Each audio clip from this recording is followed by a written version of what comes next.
अखंड दर्पण न्यूज में आपका स्वागत है। ये है मोगरा बादशाहपुर और प्रतापगढ़ की सीमा पर स्थित इटहरा गांव में। यह पूर्वांचल यहीं से शुरू होता है, पूर्वांचल का पहला गांव है।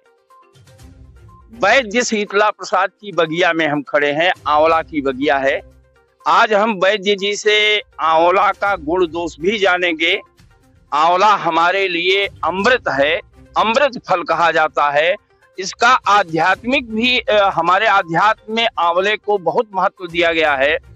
आंवले के वृक्ष के नीचे भोजन करना ये प्रायः अक्षय नवमी तिथि पर दिखाया जाता है कि अक्षय नवमी पर आंवले का पूजन किया जाता है। आंवला का औषधीय गुण क्या है?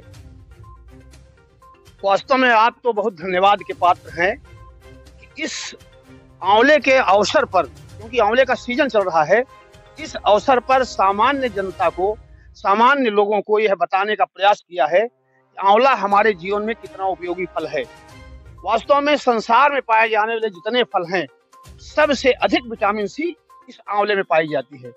इस आंवले के नीचे रहना, इसके नीचे भोजन करना, हमारे यहाँ शास्त्रों में बताया कि एकादशी के दिन आंवले के नीचे भोजन करना चाहिए। उसका कारण है इसके नीचे रहना, इसकी वायु को लेना, इसका फल ग्रहण करना, इसकी छाल, इसकी पत्ती सब औषधि है। ये भोजन का अंग नहीं है, यह रसायन है, हमारे जीवन का कल्प कर देता है। शरीर में जो डेड सेल्स हैं, जो मरी हुई कोशिकाएं होती हैं, उनको बाहर करके फिर से पूरी शरीर को नवीनता प्रदान करता है। एक प्रकार से ये कहिए, शरीर की पूरी प्रतिरोधक शक्ति को फिर से जागृत कर देता है, ओवरहालिंग कर देता है। अगर आपके शरीर में कैंसर भी है, वो भी मिटा सकता है। अगर आप आंवले का सेवन करें तो आप कैंसर रोधी हो जाएंगे, आपको कैंसर होगा ही नहीं। इस अवसर पर आप आए हैं तो मैं ये कहूंगा कि लोगों के संदेश दीजिए। आजकल ये जो अवसर है, आंवला मिल रहा है, लोग इसका सेवन करें और जिस प्रकार से कर सकते हैं। आंवले में कोई निषेध नहीं है, जैसे सेवन कर सकते हैं उसे करें। अगर किडनी का रोगी है, वृक्क उसका खराब है, मूत्र ठीक से नहीं हो रहा है, आंवले का सेवन शुरू कर दे, पूरी किडनी की सफाई हो जाएगी। यह करके देखिए, कभी जीवन में अगर आप इस सीजन में पूरे सीजन भर आंवले का सेवन कर लेंगे, पूरे वर्ष भर में आपकी किडनी कभी खराब नहीं होगी, पूरे वर्ष भर शुद्ध रहेगी। जी वैद्य जी ये कह रहे हैं कि आंवला कब नहीं खाना चाहिए, किस खाद्य पदार्थ के साथ इसका नहीं सेवन करना चाहिए और किन बीमारियों में यह नुकसान पहुंचाता है, यह भी जानकारी लोगों को उपलब्ध कराएं। देखिए, आंवला वैसे तो किसी बीमारी में नुकसान नहीं करता, लेकिन इसमें 5 जो हमारे रस होते हैं, 6 रस, उसमें से 5 रस इसमें पाए जाते हैं, लवण नहीं पाया जाता। लेकिन यह हृदय की गति को थोड़ा मंद करता है, इसलिए हृदय के जो विशेष रोगी हैं उनको संभाल करके आंवले का इस्तेमाल करना चाहिए। उसके आंवले का सीधे इस्तेमाल न करके उनको आंवले के द्वारा बनाए हुए योगों का इस्तेमाल तो कर सकते हैं वो, लेकिन सीधे आंवले का इस्तेमाल हार्ट के रोगियों को नहीं करना चाहिए। और कुछ लोगों को भ्रम है कि ठंडा होता है, इसको खाने से सांस फूलती, खांसी आती है, वो बिल्कुल भ्रम में न रहें। आंवले को भून करके इस्तेमाल करिए, खांसी अपने आप भाग जाएगी, करने की जरूरत ही नहीं है। आंवले का चूर्ण आप बना लीजिए या बाजार से ले लीजिए। इस समय चल रहा है, आंवले का रस निकाल लीजिए मिक्सी से अपना, 7 बार आंवले को उसी से भिगोइए, एक दिन भिगोइए, सुखा लीजिए, फिर भिगोइए, फिर सुखा लीजिए, ऐसे 7 बार सुखा करके रख लीजिए।